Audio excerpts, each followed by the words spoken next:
Thank you, Jude. Thank you, Susan.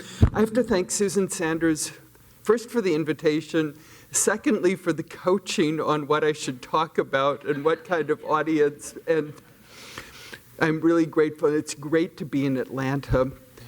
It's probably a well-kept secret, but I am of Southern ancestry on my father's side, so it's not completely out of the question. The title is also Susan's, Is Vitruvius Still the Man? Which is a real Tony Grafton phrase, speaking of all those things. And I was going to say, the reason that the word Scarith is an invented word, that book's about a teenaged forger of Etruscan antiquities. And so Scarith was a word that he made up along with a lot of other words. And the academies that I belong to are the buried people of Volterra, and they're buried to the world, and you're supposed to take a funereal nickname for yourself. And then the Academy of the Intronati in Siena are the people who have a ding in their skull, so they're slightly crazy. And both of these are 17th century gentlemen's academies that now let in foreign women. But today I'm going to talk really about architecture and its relationship with Vitruvius, who has, as you all know, the sole surviving architectural treatise from the ancient world.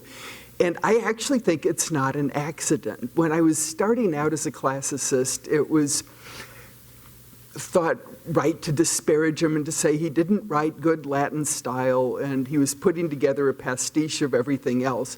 And it was really working on translating his text that I realized with my collaborator on that project, Thomas Howe, that he's really smart, he's really creative, he's inventing a whole new kind of literature, and the reason the book survived is because it's the only thing ever written like that. And I'll try to talk about some of its lasting legacy. But first I thought I should explain a little bit about where I come from because it explains some of my ideas about things. This is my house in Rome. It's 700 years old. It's got a little ancient column, which you can't see very well, embedded in the corner to protect the corner from passing carts. And if you live in a 700-year-old building, then when the plumber comes to fix your water main, he looked at it and he said, Signora, that got put in by Julius Caesar. And in Rome, it may be. He couldn't find the part because Caesar made the part. And one of the reasons I'm not an archaeologist now is that I really think buildings enjoy being lived in. So here's the Theater of Marcellus in Rome being lived in its bottom floor, which is now a museum space. But when I was at the American School in Athens, I started realizing that I thought ruins made nice buildings still today. And there really is still a string of bars along the Circus Maximus that's been there since the Circus Maximus was up and running. And so Roman buildings really do last forever. And it's always fun in the United States when people say, wow, archaeologists were working on this building. It was almost 100 years old. And I'm living in something where when we had the L'Aquila earthquake and my house was shaking, I was thinking, okay, it's 14th century. Did it survive the earthquake of 1349 or did it not? And if so, what's going to happen to me? I thought today what I'd do is talk a little bit about Vitruvius and who he is, then a little bit about what his treatise is about, then a little bit about how we've come to have his treatise to read, and then finally about his larger legacy. And I think I seem to be programmed after spending a semester in South Bend to talk within time. And so let's just hope it's still true. There are no pictures of Vitruvius because he was a working man. He's one of those people who's trying to elevate the social status of somebody in the professions. It's a movement that we talk about a lot in the Renaissance, but there's a parallel movement. And so what Vitruvius is doing is taking the vocabulary that Cicero's using to try to write about philosophy in Latin for the first time and applying it to architecture. on the argument that architecture should be considered a liberal art. And this is a constant debate that I have with my colleagues at Notre Dame, because I'm always holding out for architecture being a liberal art, basing myself on Vitruvius, and then depending on how deep into studio you are, then your position goes accordingly. And so here what we have is a French manuscript of Vitruvius from the Middle Ages, and you've got a nice white-bearded Vitruvius over there with his buddies, and he's reading to them. So you see that they're modestly dressed manual laborers, so those are architects and builders. And then over here, he's presenting his treatise to the Emperor Augustus, who looks like a Holy Roman Emperor or a French king, because that's the only thing that the illuminator of the manuscript can associate with majesty. And so, in fact, it's pretty close, minus the togas, to what Vitruvius is trying to do. He's trying to take a workman's circle, translate it into something that is so lofty that it can be handed to the emperor, so that the emperor will make good judgments when he's building in his great Augustan building program, taking Rome from being a city of brick to being a city of marble. He started out making catapults for Julius Caesar. So here's a portrait of Caesar, since we can't have a portrait of Vitruvius. I was really trying to get Ciarán Hinds, the wonderful Irish actor who was in that series Roma, with the Gaulish leader Vercingetorix, and couldn't. The irony, of course, is that Vercingetorix was a Gaulish leader and Julius Caesar was an Italian. Ciarán Hinds is Irish, and the guy who plays Vercingetorix is an Italian, so the Italians become the barbarian in the TV show, and the Gaul has become Julius Caesar. But here we have Italian Julius Caesar, for whom Vitruvius was launching bolts and shot against the Gauls, including maybe Vercingetorix, we don't really know. And so as an architect, the job we know he had was to be a catapult maker for Caesar.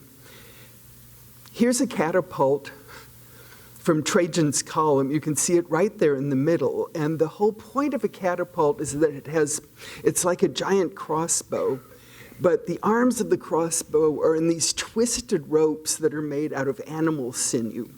And they're incredibly powerful, and if they're not calibrated to be exactly equal, then the whole thing will end in tears and end up hurting you instead of the city wall of your enemy. Catapults are used to bring down city walls. Therefore, Gladiator, when Russell Crowe says, "Then unleash hell," and they start wasting good shot on trees, is a complete fiction. It never happened, and we won't even go into all the other anachronisms of that very entertaining Western movie disguised as a toga epic. And here's a catapult where you can see the ropes twisting. And so Vitruvius was a highly trained expert in one of the most exacting arts, and he's got to do all of this under pressure. So we think about basketball players making that 10-second shot before the bell rings. Here's a guy where there are Gauls pitching terrible things at him, and he's got to have this thing tuned exactly correctly. It can shoot either arrows, giant bolts like this, or pieces of shot. And with Trajan's column, what you saw were piles of shot just ready to go. Somebody invented a repeater catapult, but once you've breached the city wall, then again, it's a waste of shot. It's like trying to hit trees. And so what you want is something that's mobile, and so you pound away, and then you move it, and you pound away. So that's what Vitruvius did. We also know that at some point he went into architectural design, and so instead of doing catapults, he's working with cranes, like the crane that you see here with a slave-powered treadmill down below. This is actually from the time of the Colosseum, not from the time of Vitruvius, but it's all we've got. And what he built was a basilica at a little city on the Adriatic coast called Fanum Fortunae. temple of fortune. And he says in his treatise, basilicas can be really elegant. I made one like that myself. And then he describes how great it is. And everybody's been trying to figure out what to do with it. So this is what Thomas Howe and I came up with 20 years ago. And I'm not entirely happy with it. And so I'm thinking about making another reconstruction of it. But I like mine better than the other ones in the market right now. And so now I'm really trying to figure out what to do with this. All we have is the description, and the description is really hard to pin down, but it's really fun trying to figure it out. At a certain point, he's taken out of practicing architecture and given a pension by Octavia Minor, the younger Octavia, who's the sister of Octavian, who becomes the Emperor Augustus. And so here's Octavia when she's reached dignified matronhood. And so what it means is that Vitruvius starts out with Caesar, ends up having a powerful woman be his patroness. And maybe that's why he's interested in how women experience architecture. I've always wondered if it's Mrs. Vitruvius who's giving him the information, or is it Octavia? But somebody's telling him that you should pay attention to how women walk through buildings. And so I like him for that, too. He really thought about me, too. Some of the historical records say that he was also put in charge of the water supply of Rome. And so here you see a cross-section of an aqueduct marching across the poppy-strewn countryside of Rome. And what he's supposed to have done is, for the first time, standardize the size of pipes, which was a great innovation. It's standard parts, what I was taught in grade school that Eli Whitney first did. Interchangeable parts go back to Eli Whitney and his sewing machine, or his cotton gin, oh dear. And in fact, Vitruvius is doing interchangeable parts with water pipes. He's also the first person to talk about lead poisoning. And so he's a landmark in environmental history because he says it's better to have terracotta pipes. Look what happens to lead workers. They all get really pale, and he describes very clearly the symptoms of lead poisoning. And then he says, and just think, when you drink, it tastes so much better out of terracotta, and it tastes really awful, and everybody wants to have those gold glasses, and doesn't wine taste bad out of that? So use terracotta for your water pipes, and you'll be happy. At some point, he decided that he'd write a treatise for this person, Octavian, who started life as a pencil-necked geek with a single eyebrow. And what's amazing to watch with the artistic tradition of Rome is how the pencil-necked geek turns into a concerned divine figure. And there was a wonderful show a few years ago in Rome where you could just see every stage of the transformation of the appearance of Octavian as he becomes Augustus. And the monobrow turns into two eyebrows, and the pencil neck, as you can see, fills in. There's not much change. His ears are tacked back a little bit. And the look of raw ambition that you see here, where this guy really wants to devour the world and does, turns into this peaceable concern for everybody. And that's the point when Vitruvius decided, maybe I'll write him a treatise. What he really wanted probably is an increase in his pension, but he also wanted to make sure that Rome was filled with good buildings instead of what he thought of as bad buildings. And so what he does is say that he's going to give Augustus guidelines by which he can make good judgments about architecture. And so Vitruvius's treatise isn't a rule book, it's guidelines. It's a serving suggestion rather than prescriptions.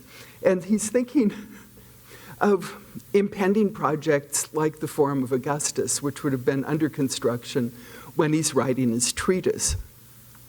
And so he sits to writing. Our best image of a person writing from the ancient world is this Pompeian fresco that's probably Sappho. And you can see she's thinking, and she's going to write down her book on wax poured onto wooden tablets. So it's like a magic slate, except that the surface is wax. And then she's going to transfer that to papyrus, and here's a man from Pompeii reading a papyrus scroll. And what he did is write 10 papyrus scrolls worth of information about architecture, which we call 10 books. But the books are really more like long chapters. Now, why did he do it? Basically, he says, I knew you were building and you're going to build in the future, and I'm giving you these guidelines so that you can build better. And his basic argument is that building is part of nature, and everything that's good ought to be based in the same principles as nature, which is not really a bad thing. I got this off the web. Basically, what he's saying is good design is beautiful, useful, and durable. He says, your average building you can insure for about 80 years. And the value depreciates from the first year, but he gives a life for a building of 80 years. And it's fascinating to see exactly how he puts all of this into statistics. And then he says it's good for an architect to know the laws because you're going to get into property disputes, and it's just as well that you've got some grasp of that. You should know about music so you can tune your catapults correctly. And then he goes on, and you should know the ways of heaven because cities are laid out underneath the stars and the sky, and you need to know how the stars and the sky act to know what it's like to be a human being in your place and your time under your heaven. And as I said, he thinks about women, especially right here where he says, those two temples in the Forum, the temple of Venus, the Ancestress, and Divine Julius Caesar, these are the flashiest, newest temples in the Forum, and then Caesar makes his own Forum outside the Forum. So he's taking the two showcases of what Augustus has just built, and he said, no good, columns are too close. Two matrons cannot walk arm in arm between them. So there's the temple of Venus, the Ancestress, Venus Genetrix, and here's Thomas Howe showing Vitruvia and Mrs. Vitruvius trying to get through there. So I always think, is he being informed by two roly-poly matrons, his wife and daughter, Vitruvia, or is this Octavia saying, I can't stand my brother's temple, as I try to get through it, and you just can't. But in any case, what you've got is an idea that the spread between columns should accommodate two robust matrons in comfort. And that's a pretty amazing category of judgment for good architecture. He also insists over and over again, good design draws from nature, and he even describes nature as an architect. So he's actually got a woman architect, Natura, and he says, when nature makes the constellations, she draws their outlines from nature, which seems like a catch-22, but in order for nature's drawing to be good, she has to draw from nature, so she draws from herself, and the constellations look like real animals. That's the whole point. And he says all of the measurements that we use are taken from the human body. Therefore, when you make your design should ultimately go back to human scale, which is also not a bad idea, and pretty much an immortal one. Last week, somebody found a typo in our book. After 20 years, I left out foot. It's just one of those things where Satan gets into the typography. Satan always has the last pass on any book that you publish. And Satan pulled out foot. And this person, it's in the illustrations right here. You can see a foot, so we meant to have it. And we didn't even catch it. It's been out since 1998. And finally, in 2018, somebody said, what about that foot? So we said, yes, we made a mistake, and we'll try to correct it. And of course, Vitruvius is the source of this story. And he says, the human body is perfect. It fits into a square and it fits into a circle. But if you try it with your belly button as the center, it doesn't work very well. And that's why when Leonardo does his Vitruvian Man, he slips the square down so that your belly button can be in the right place. Otherwise, it's really not a pretty picture. And so he's telling you this not so that you take it literally, it's just to say the human body's a wonderful symmetrical thing. And he does give all kinds of proportions. And my friends and I went around, we took one American Academy bus trip down to Sicily, and we spent most of the trip through Calabria measuring our bodies, and decided that Grace Kobayashi was wearing a headband so that her head would be perfectly related to her foot. It was compensating. There was nothing you could do about my feet. They were just too big, and that was that. But one of the things that Thomas Howe and I noticed when we're translating Vitruvius, he doesn't use the word man. He says the Vitruvian human being. And so what we did is make a Vitruvian human being that's both men and women, rather than a Vitruvian man. This is probably a self-portrait of Leonardo, which tells you something about Leonardo and his self-image. There's that maybe portrait of him when he's an old man, but when he's 40, he probably did look like that, and I have further evidence that this might be himself. Though you've seen a lot of Leonardo without maybe knowing it. The place that Vitruvius gets hysterical is modern art. He said this stuff is just horrible because there's no way a tendril can hold up a column. And the problem is if you see fiction like that, it undermines morality. And so he goes on hysterically about how evil this kind of painting is. On and on and on. In a gladiatorial combat is fine. But seeing fiction like this can really do you moral damage. It's almost as bad as going to the theater, because if you sit in the theater, your pores open up because you're not moving, and the noxious exhalations of swamp beasts can get into your veins and penetrate to your viscera. And so watching spectacles is also bad for you, but the worst thing you can possibly do is paint your wall with things like this. And so he's just outraged, and nobody listens to him because everybody else thinks it's so cute. Otherwise, he's quite reasonable, and he's hysterical on that because those things are not drawn from nature. And he says, these things never existed, they never will. He talks also a lot about how the reason the world is the way it is because the Earth's axis is tilted. And so he talks about the inclination of the universe, inclinatio mundi, and tells you all the things that happen because of inclinatio mundi. You have times when the sun's going down and the moon's coming up, and that's why people are different colors and different heights and different weights and have different voices, because if you're close to the sun, it's like the tiny strings of a harp and you have a little squeaky voice, and if you're far from the sun, you have a deep voice. And he goes on and on and on about how much climate determines the way we are.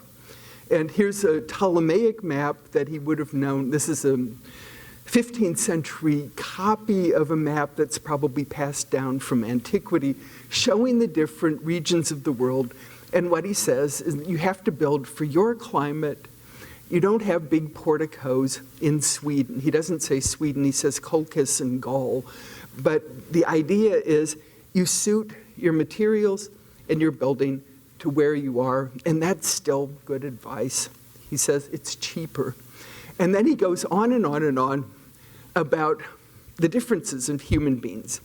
Though I have some of these people, way up north, you've got Gauls, and they're very brave because their blood is very slow, but their minds are really slow too, so they're dumb and brave. Then you've got the Egyptians. The Egyptians are much darker because they're cooked by the sun. They're really smart because their brains are working so hard, and they've got hot blood coursing through their veins, which means they're not very brave because they can see danger. But right in the middle are Italians. Italians are brave and smart.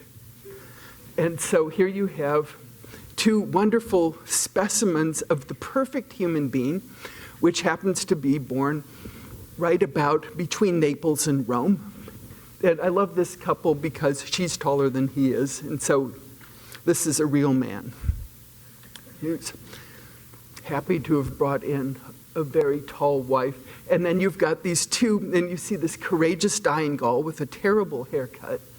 And then you see these Egyptians with this wonderful basalt, and they're so stylish. But you know about Cleopatra, and so we have to be careful with them. And all of this, when you think he was catapulting Gauls, and he knew all about Cleopatra, so all of this is breaking news for him. It's not remote. And he actually has seen probably Cleopatra's entourage going through Rome and seen all these smart Egyptians going by. But of course, they're not as brave as Italians because Italians are tempered by their temperate climate. And so he's a big one for adapting to your site. There's one passage when he's talking about houses, and he said, the really fun thing is if you've got a difficult site, then you could really be an architect. And you could just see him say, this is so much more fun than just laying something out. What's really fun is to have a weird site and make it look as if it's a perfect site. And this is a villa at Stabia, which is in the Bay of Naples, that has a wonderful natural ventilation system. So this has natural air conditioning by making use of the prevailing winds of the site. And so that's something that's good for all of us to think about in these days of trying to be sustainable. He knew a lot of tricks, and his contemporaries knew a lot of tricks about how to heat and cool buildings by natural means. And he's quite prolix on that. And sometimes you can just paint something that looks refreshing and cool a room by interior decor, even though this might make him really nervous. I'm not sure if this is drawn from nature. I think this is kind of borderline. And then there's this wonderful Arab palace in Palermo that has its own air conditioning system. So this is medieval. It's called Ziza, from Arabic Aziz, so noble. And you can see it's up on a hill, so you're getting a lot of wind. And the windows in Ziza are actually conducting air down. And so this is naturally cooled in the hot summer by convection, by this ingenious system. And it's something that, again, people could put into practice today. There you can see some of the air vents. And so there are a lot of ways that people used to build that just took advantage of natural propensities. And you didn't have to have the air conditioner on all the time the way I have now in South Bend because the pollen is so bad. So that's a little bit about what Vitruvius is about. He's really about building in the broadest sense, talking about architecture as a response to the way the world really is. And so he takes for granted that we can't shift the North Pole. We can't shift inclinatio mundi, the tilt of the heavens. We can't shift the climate that we're in. What we have to do is respond to it, and that seems terribly sensible. And I thought it's fun, now that everybody's got little tablets they can write on, we're back to the ancient world. And so this one's made of wax, that one's made of God knows what, titanium and some other. And here's an Etruscan priest where he's got a little wax tablet, but he's also sitting on an Etruscan book. The Etruscans wrote on bolts of linen, so their books were made out of cloth. And so this priest is actually sitting on his holy books in this little alabaster statue as he goes on to the afterlife. And here's a very important Etruscan with his whole CV spread out. So you can read his resume, and you find out that he was the highest office in Etruria, Zealot. And he was Zealot 3 times. And you can see it right there in his CV if you can read Etruscan.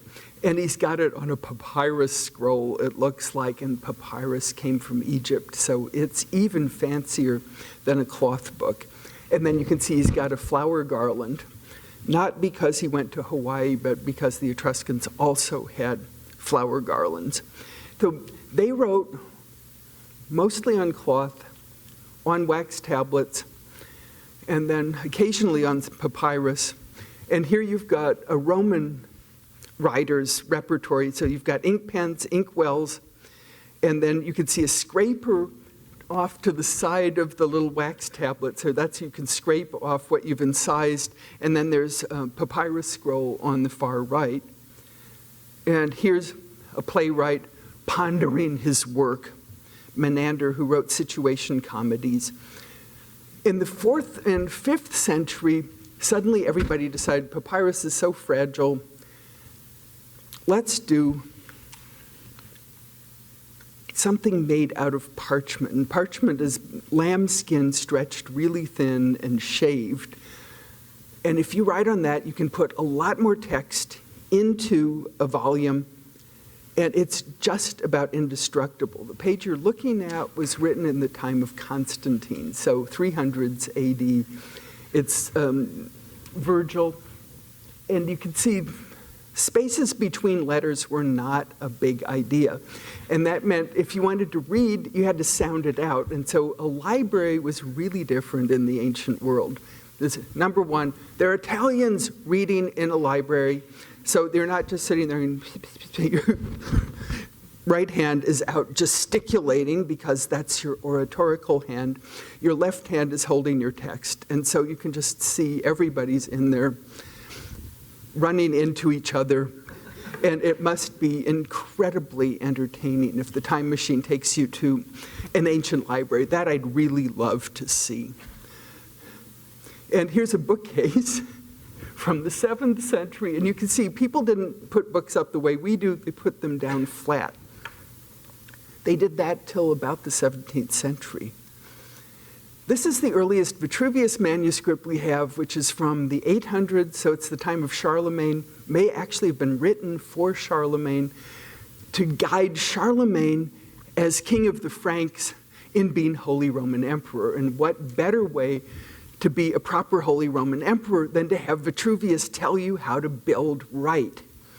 And so it's the perfect guidance. What Vitruvius also does is he tells this whole program of how an architect should be educated. Charlemagne's about 200 years before the foundation of the first universities, but I've been convinced now for many years that the early universities drew their curriculum from Vitruvius's curriculum for education because it's the most articulate description of a program for education that we have from the ancient world. And the first book of Vitruvius where this is laid out is the one that has the most notes in the Middle Ages. The old story that Vitruvius was lost in the Middle Ages and rediscovered in 1419 is bragging on the part of the person who found the manuscript in 1419. But many things that Renaissance humanists say are not entirely true. Benvenuto Cellini's life of himself is a work of fiction. And Poggio Bracciolini's manuscript hunting is not entirely a work of fiction, but a lot of the things he discovered for the first time had been known for a really long time. We know Petrarch annotated Vitruvius in the 1300s, therefore 1419 is not this big date. There are two surviving pictures in this first manuscript of Vitruvius. One is this wind rose, which he talks about. The other one is a picture of Jesus. And I was hoping maybe Jesus is where the Vitruvian man is. No, it's book 5 and he's tired, and so he just draws a picture of Jesus and then goes on. And I cannot find any theory of why Jesus appears right there. It's just that he's had it and he wants Jesus. Scribes will write things, my thumb hurts. I found one manuscript in Siena that is a notary. He's supposed to be taking minutes of a city council meeting. Instead, he takes an arrow slicing his heart in two, and underneath it says, Madonna Agnese. I love Agnes. Along with Vitruvius, so Vitruvius had about 11 illustrations, of which the wind rose is the only one to survive. But there were other manuscripts that copied papyrus from antiquity that do survive with illustrations. And there's something called the Corpus Agrimensorum. So these are surveying treatises, and some of those go back to the 6th century, like the one that you're looking at here in Wolfenbüttel. And again, it's like trying to make a house look regular on a weird thing. It's like San Francisco, where you put a grid down. And this is all about how to solve property disputes and do surveying. And then there's also a long tradition of war machines that Vitruvius forms part of, and they're called polyarchetica in Byzantine Greek, and so you can call it polyarcetic if you want to sound really learned. It's like St. Ekphrasis instead of description. And here's a very early Vitruvius manuscript. So this is how we got him. This is the first printed edition of Vitruvius. And you can see it's got great big margins because the editor says, I don't know what the illustrations are, put in your own. I can't help you. I'm not sure what half of these words mean. Can you please write to me and I'll make it better next time. This was edited by the grammar professor at the University of Rome and published either in 1486 or 1488. And what you're looking at is a copy that was drawn on in the 16th century with this wonderful theater and all sorts of other things. And then this is the first illustrated Vitruvius from 1511.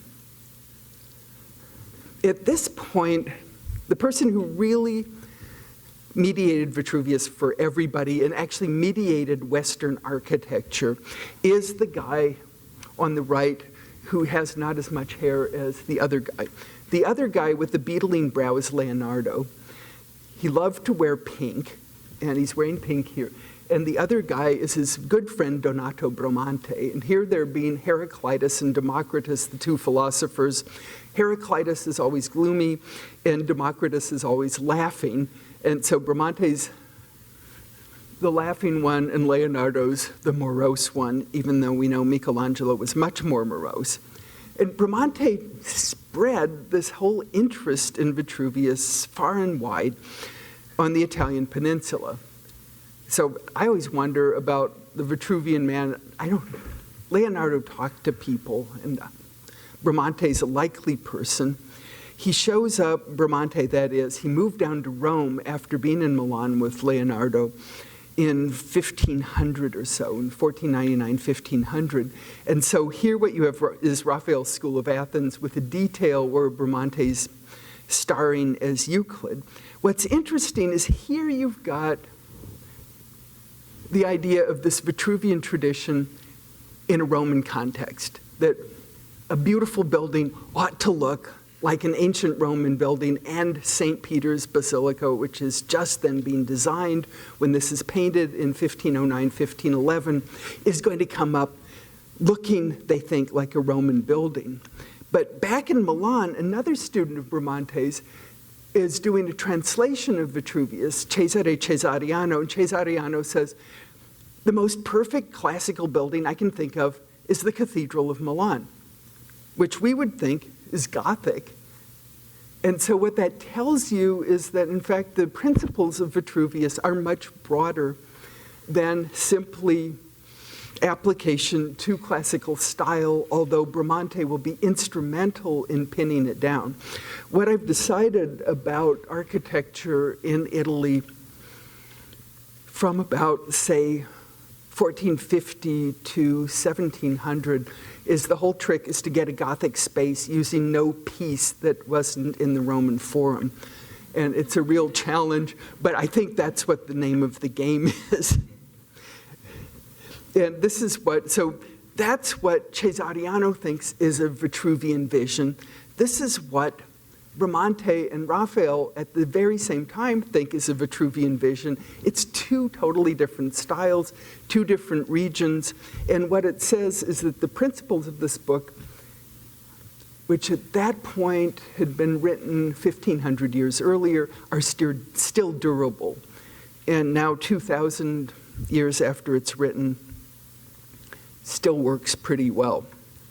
This is a copy of a translation of Vitruvius that's done by Raphael with or it's done for Raphael with some of Raphael's autograph notes, which you can't see very well, unfortunately, at this level of illumination. If you really want to know if he's still relevant, and when I teach architecture courses, I have to put the NAAB requirements. And I usually do so with a Vitruvius-like speech. Instead of saying how painting has been shot to perdition, I go on about the English language and the butchery that the NAAB subjects it to, like communication skills. My gorge rises at it. How gracefully Vitruvius says, architects who strove to obtain practical manual skills but lacked an education have never been able to achieve an influence equal to the quality of their exertions. So what he's telling you is get educated, because then you can talk about your work in an articulate manner. And if you talk about your work in an articulate manner, you will get the commission. And the person who's standing there saying, oh yeah, I don't like that anymore, is not going to get the commission. And so he's totally practical. He's saying, this is why you learn these things. And I love that. I think, if you will, is very pedantic, but he's being really pedantic in this passage. So I said armed, if you will, in full panoply. And if you really want to annoy somebody when they've said something about, I don't need to know that, just say, Vitruvius says, if you're not armed with full panoply when you go into the fray, you're not likely to win, and then they really hate you. It's so satisfying. And he says, if you're going to put yourself forward as an architect, you'd better know how to talk about your stuff, but you better have stuff to talk about. And that seems perfectly rational. And so that's on the back of the Notre Dame School of Architecture, saying, you better learn how to talk and you better learn how to draw. Design thinking skills. Are the skills thinking? What kind of English is this? Design thinking skills. Design is not an adjective. It is a noun. Skills is a noun. Design cannot modify skills without butchering grammar and losing your power to articulate. He says instead, this is what you've got to do. So I put his more elegant language, even if it is my own words in his mouth still. It's his elegant Latin that I'm channeling. And he really tells you what you should do. Investigative skills. That's okay. That is grammatically correct. That's the first one we've seen. Judge and test decisions. So he said, guess what? If you line up streets with the prevailing winds, you're going to have canyons with winds sweeping down them, and everybody's going to get sick, even sicker than they got in the theater with the exhalation of the swamp beasts when their veins were lying open. And so he says, skew your grid plan. He's very smart. Architectural, okay, that's an adjective, design still a noun. What he's saying, and the NAAB is saying, you have to learn how to draw. Here's Piranesi, who did learn how to draw. And what he's doing is showing the old forma orbis, the ancient marble plan of Rome that shows the ground plans have been in use since at least the 200s AD and probably back to at least the 6th century BC. So certain things about the way that architects represent built reality haven't changed. And what Piranesi, in his effervescent genius, has done is give you a map of Rome right in the middle of the marble plan. He says ordering system. He doesn't say the orders. The orders were invented by Raphael under Bramante's influence in 1519. What Vitruvius talks about are proportional sequences. And here what you've got is, again, the human measure. He does talk about different kinds of columns, but the word he uses is genus, which means family. And so here you've got a nice Roman showing his ancestors. And if you think of the classical orders as families, then you've got it. So you've always got a weird uncle, and you've got different sizes and shapes and genders of people. And so too, if you look in the real classical world, there's immense variety, and Vitruvius actually says, I know the names of 3 of these things. He made up the name of a 4th one, Tuscan. And he says, but you can do anything you want. And one of the ways you can do it is by mixing. And if you'll notice outside, you've got a Doric set of columns with an Ionic dental frieze. And it was this very afternoon looking at that, I realized why it's so popular in the early 20th century and still today. Because triglyphs are hard, and that's easy. You get classical without having to think and think and think and think. You can just say, oh yeah, I'll have some dentals. And if you look at the Metropolitan Museum of Art in the classical section, the corners don't even match. They didn't even take the time to make the corners meet.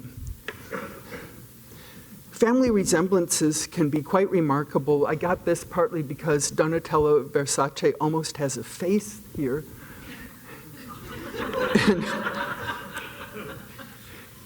And it makes me think all the more. I was discussing this with my mother last night because I have a friend in New York who thinks that Donatello is the one who killed Johnny Reilly. And so there's family resemblance for you. This is what Vitruvius is talking about when he talks about columns and a lot of other things. And in the time of Augustus, you've got this Pegasus capital in the form of Augustus, who he thinks this family resemblance thing is great. Precedents, I had to show a Notre Dame student work. This is my over-the-top student. So this is the first page of precedents. If you're going to have precedents, Jake will give you precedents until your ears are gushing, and then he just smiles, and everybody can't believe he did all of that. So here he is making a megagalactic plan near the Colosseum. I asked him how he was going to roof it, and he did it correctly. So this is somebody of scary talent. And what it shows is that precedent can make you do really amazing things. That's the Colosseum over there. He didn't design that, but he did all this other stuff. And the roofing system's dead accurate. Global culture. Vitruvius says, if you can read, you can remember better, which is not what Plato says, but that's fine. And then he says that you should know a lot of history, which I think is great. One of the reasons you should know history is to know that load-bearing masonry in Sicily is not maybe the best thing. This is the earthquake of 1908 in Messina, which is one of the most devastating earthquakes, and it's because of what Messina was built out of. I have a friend who by profession goes around and studies earthquake zones, and so in Turkey, for example, what you see is that reinforced concrete doesn't work very well because he said people always take shortcuts with their concrete. And what you've got in the front is a traditional wood frame masonry infill building that's a little bit shaken up, but it isn't collapsing and it's not killing people. And so I think one way of studying history is to see what kind of buildings survive natural disasters. And so I've assigned students papers about where they can see earthquake damage in Rome and how the ancient Romans responded to the earthquake damage. And the Colosseum's a great example because the side of the Colosseum that fell over was founded on river silt, and the side that didn't fall over is on bedrock. Not rocket science, but and then what we talk about now with NAAB is cultural diversity and social equity, and Romans see that somewhat differently. What Vitruvius said is, if you're a working man, you need a modest house.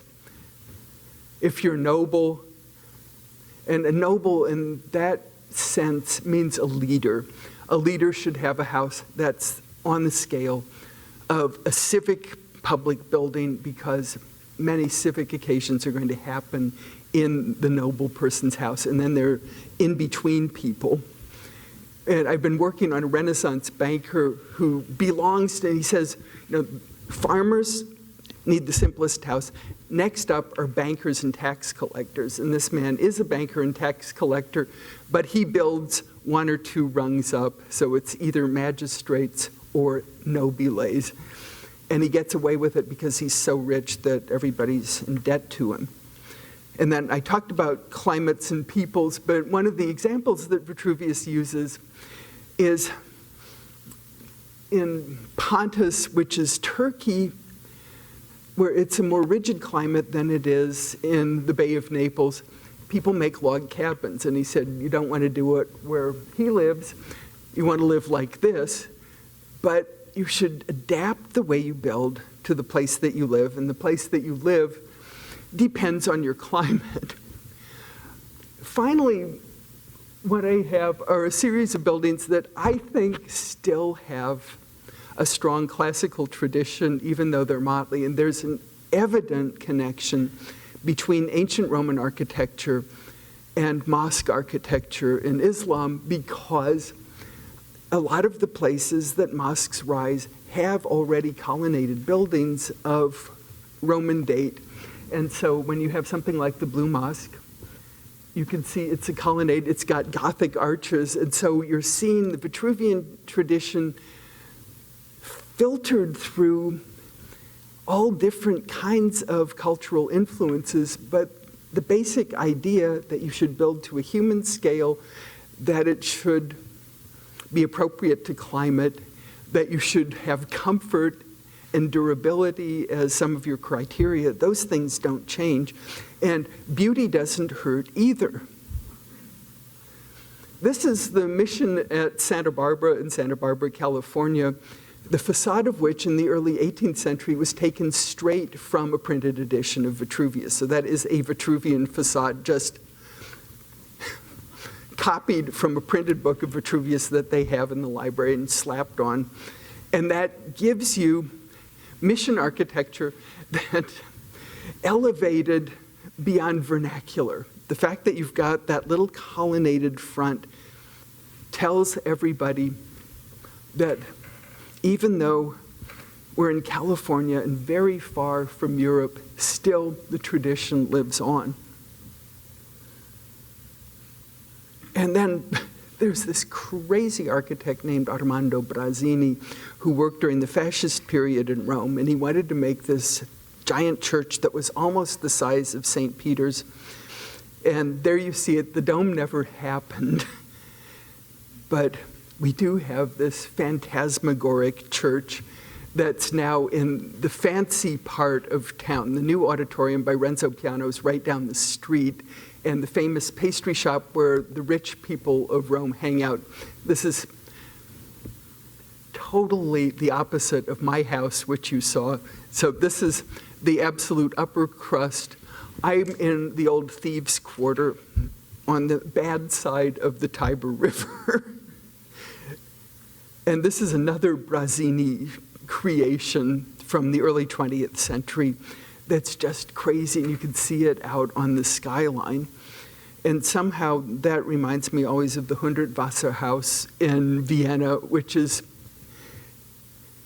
your basic public housing building that they were doing all the way through the 30s and 40s in Vienna, and actually right through because Vienna was socialist, and Hundertwasser just made it completely funky. And everybody who lives in this funkified, otherwise very orderly design loves it because it's got all of these idiosyncrasies, but holding it together are always those same old principles of order and proportion.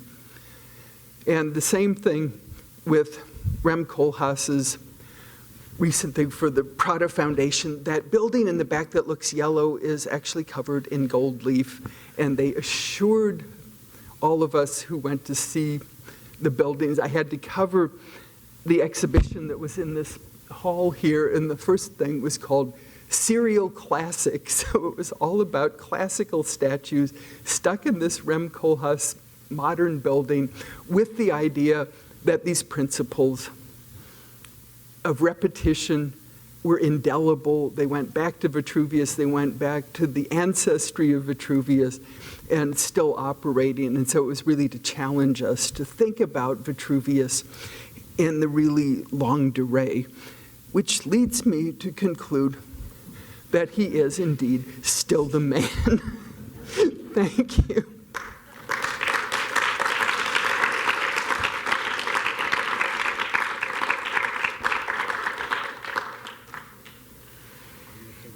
Are there any questions from the audience? I've been hearing some, like Steve Sands, talk about earthquakes and historic architecture and about doing more investigations into that. Do you know of any movements in that direction? Yeah, because actually his source is my same source, and it's somebody named Randolph Langenbach.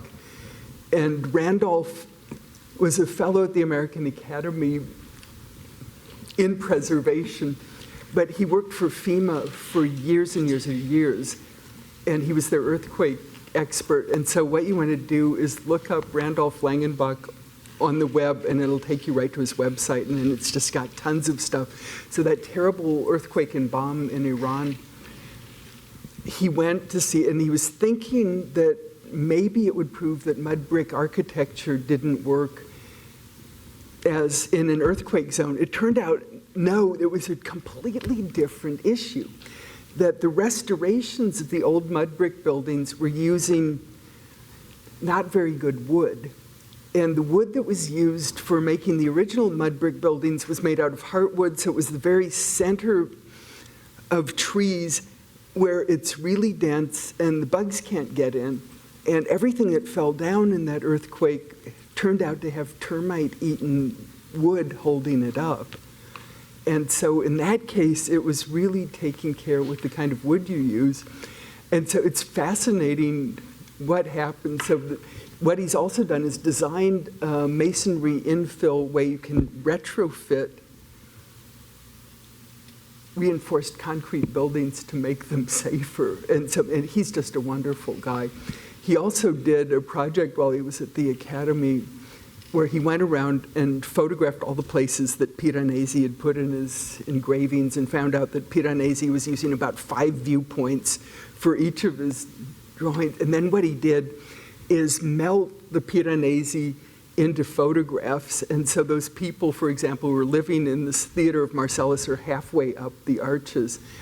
And then what you'd see is human beings melting away, and we realized how fragile we were. And so by the end of his show, everybody's going, it was loving Rome, plus realizing how ephemeral you are. And so Randolph just got a heart that's gigantic. And last year, I was on some trip when Randolph came, so I said to Steve, can you host Randolph? And he was as dazzled by Randolph as I was. And bring him here because he's just great and he's terribly modest. And so he saved hundreds of thousands of lives. He said, I'm just a bureaucrat. But it's not true.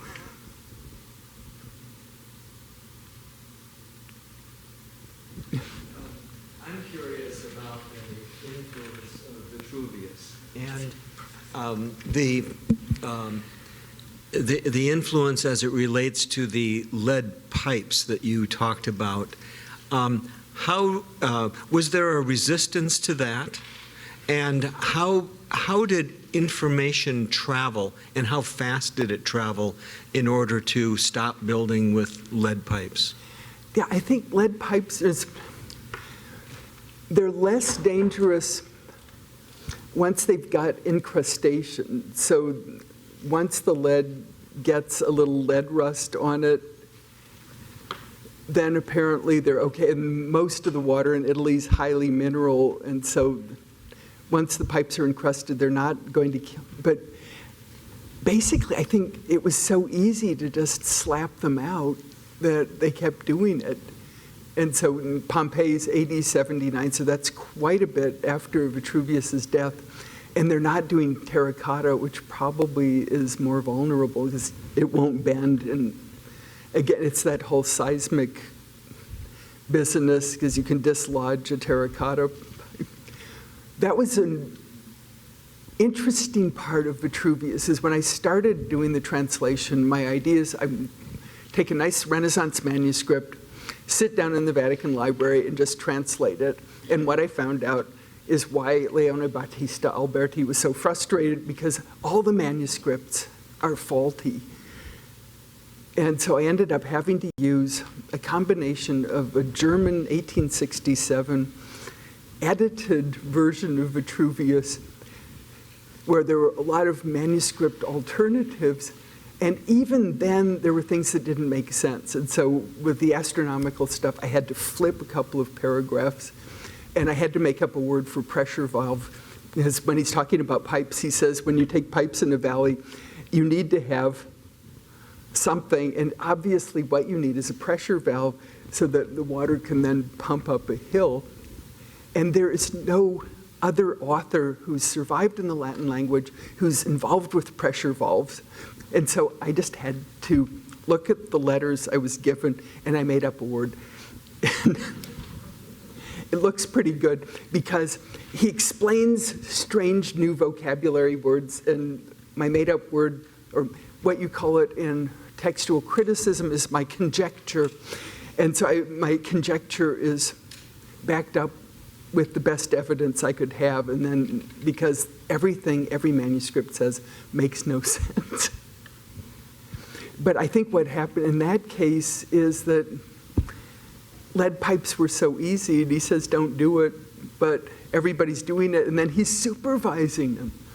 So he standardizes the lead pipes where he knows that it's bad for the people who are making them. Do you know what his pension was in relationship to today's dollars? Can that be translated? He doesn't give a sum, and he just says that he doesn't have to worry. That's pretty nice. It sounds better than my pension because right now I have to worry. So I think he's doing better than I am at this stage.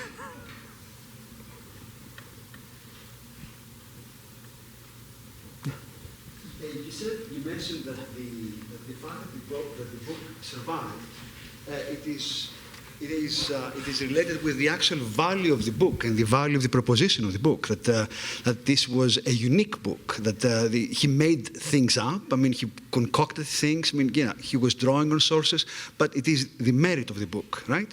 And I really love that. I really love the sort of I guess upon which you made the whole case today. Everybody talks about what were the sources that he was drawing.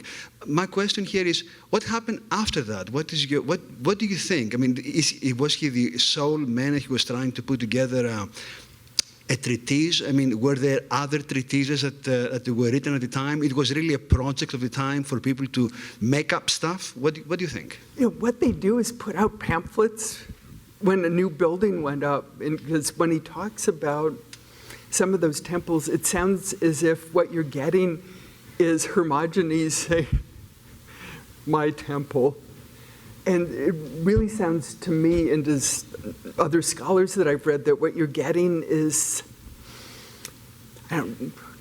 wouldn't be 20 pages, but it's just part of a papyrus scroll saying, these are the features. And I'm sure, for example, when Venus Genetrix and then the Temple of Julius Caesar came out, you must have been able to buy a little scroll or take one home.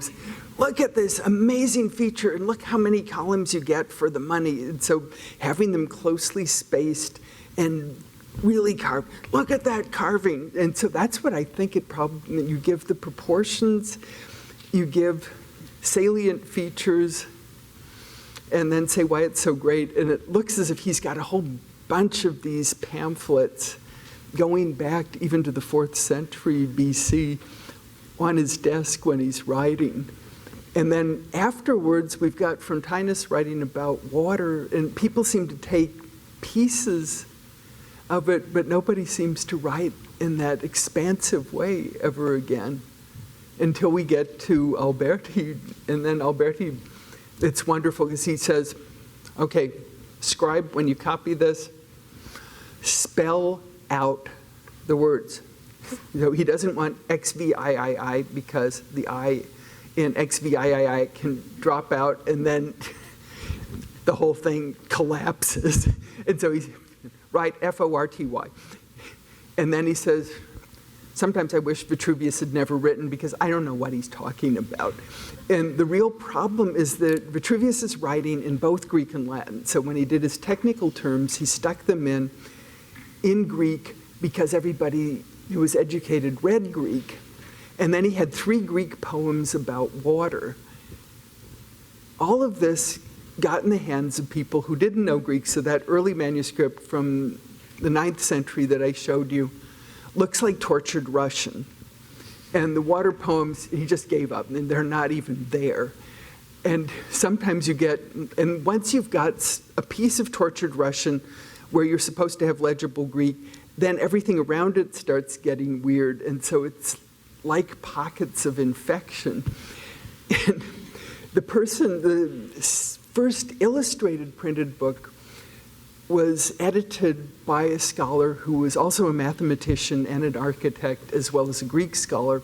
And so he just went in there and conjectured his brains out. And so he was incredibly bold. And he was reading in the Medici library, and he was reading this book of Greek poems, and he realized there were 3 poems about water.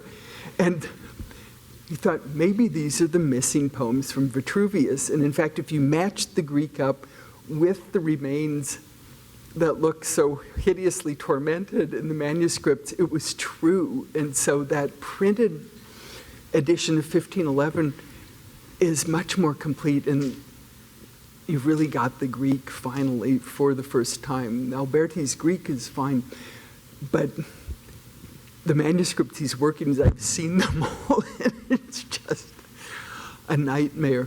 It's fun, but you don't have the feeling you're getting anywhere. So did you look at the original manuscript? So you look at the original manuscript, and then you went to the later ones to kind of see what they thought about what that was in order to put together something more cohesive? Yeah, I looked at about 50 manuscripts, and mostly in a cursory way, so I'd look at certain things. So what I do is go through all of them. I was really interested in where people wrote notes. So in the Middle Ages, people loved the first book with that education program, and I really do think that's because universities are happening. They're interested in sundials because the habits of the sun haven't changed. They're interested in water because gravity hasn't changed. They think war machines are great because at that point, the technology is still pretty much the same. What I didn't say is the very end of Vitruvius, he's going higher and higher and higher tech, and then he gets to this wonderful story about this giant siege tower that's coming up on the walls of Rhodes, and it's called the City Taker, and it's got catapults on all of its levels and a battering ram. And it's Demetrius, the besieger of cities, he's Macedonian and just taken over Athens, and he said, I'm going to get you. Here's the City Taker. And a local architect in Rhodes says, everybody get your chamber pots, get every liquid that you've got, knocks a hole in the wall, everybody pours this muck out. And so the next day, the City Taker starts out, and the wheels get bogged down in the mud. And it's not nice mud, and so it stops dead before it can do any damage. And then they just pick it off with their own catapults. And then at the end, Vitruvius says, so, the best technology can be defeated by the cleverness of architects. Don't worry about your machines, work on your strategies. Here end the 10 books of Vitruvius. And so his final message is the most mighty weapon. It's something he says already in the preface to book 7, where he says, this man got shipwrecked.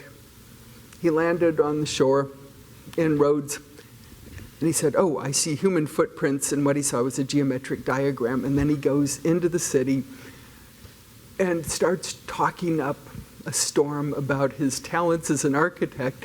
And then Vitruvius, and so he finds friends, and Vitruvius switches, and he said, so I thank my parents for an education, because what you really need is what survives a shipwreck. And so what he's always saying is what's in your head is the thing that's going to survive the shipwreck. This is what's really important. And that just, it's so heartwarming in a way. And then it ends up with, hone your strategies. I'm done. I'm out of here. What was the earliest manuscript that you saw? Was there something from his time period? So those were all on papyrus. And so the very earliest one we have is the Charlemagne one. And so I saw that. It's in the British Library. And I work a lot with 400- and 500-year-old manuscripts. And so I'm used to, and 1,000-year-old manuscripts smell different. And so the thing that was really noticeable to me about that manuscript is that it was smelly. And most of the ones that I work with aren't smelly like that. They just have a whole different aroma. So apparently after about 500 years, books begin to smell. And then I looked at, Wolfenbüttel's got a 10th century one. So I looked at that, and then that 6th century surveying treatise. And then there was a while where I was between jobs, and so I just ran around and looked at stuff in libraries, and then a lot of Italian libraries. There are probably, I need to see again, or I have not seen about half the Vitruvius manuscripts. I've seen about half of them. And then I realized after looking at the Vatican collection that the best thing to do is to take this German thing. And then my secret weapon was a printed book. It was a 1511 Vitruvius with notes by the guy who worked with Raphael on the Vitruvius translation, Angelo Colocci, who was the great expert in his day on weights and measures in the ancient world. And his day was the 1490s to 1548. And he had notes from all of his manuscripts, as he had a big library. And so I was using a Xerox, which also tells you something, that the Vatican Library was Xeroxing a 1511 book. And we used to have, my oldest Xerox is from 1466. One of my friends has a Xerox from a 9th century manuscript. And so for a while we were having what now sound like shocking contests about who can get the oldest Xerox the oldest piece of paper or parchment. And then we come in the Vatican Library bar. And our other big game was how many cardinals can you see on your way to the Vatican Library? And so if you can get 3 cardinals before you get into the library, then it's really a good day. And it didn't do anything. The cardinals would just walk by, but somehow seeing all these cardinals just made you really feel that things were happening.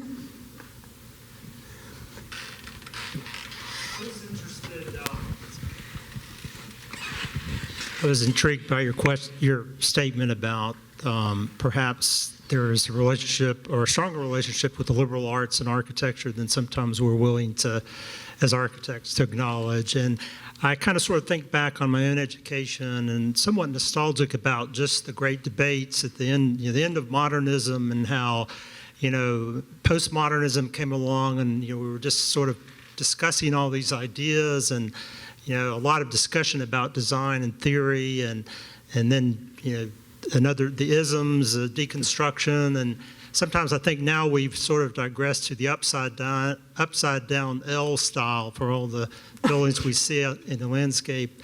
And I was just wondering, as an educator, how do we kind of recapture that and maybe bridge the gap between theory and practice and bring the excitement? I just know in practice, with a fairly large firm, there's not a lot of discussion about, why are we doing this? Sort of the bigger questions. And I think this desire to go back and to look back. I mean, there's a lot of richness in the classical tradition, and without being maybe too, not to canonize it too much, like you're saying, but that there's some leeway in that tradition as well. And one of the things that I've really enjoyed in the past 3 years, what I teach in Rome, no matter what, no matter who the students are, is Rome through the ages. And so it's called different things depending. If it's the School of Architecture, it's called either, Architectural History of Rome for you all. And then it's called something else for the undergraduates, but it's pretty close. But it's the graduate students, I have to do everything in a semester. The undergrads, I used to get a year, now I get half a year. And what it's meant, since I went into the history department, is that I have to spend a lot of time on the Middle Ages, which was my weak spot because I'd done classics and Renaissance. And in Rome, at least, what you can see is the classical tradition goes right through it. It gets really funky looking. I left out a 9th century slide because I used to look at this stuff as a classicist in the literary sense when I was a graduate student. I didn't know what to do with it. And now I just love it because it's so wild. And what I feel now is that you can push these envelopes way further than I thought you could. And you can get this crazy 9th century stuff. Actually, I can probably pull something up so you can see what I'm talking about.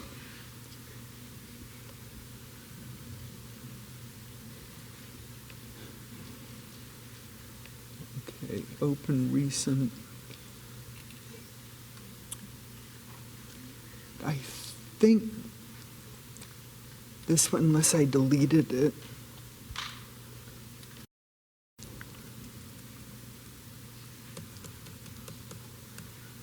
No, okay, here we go.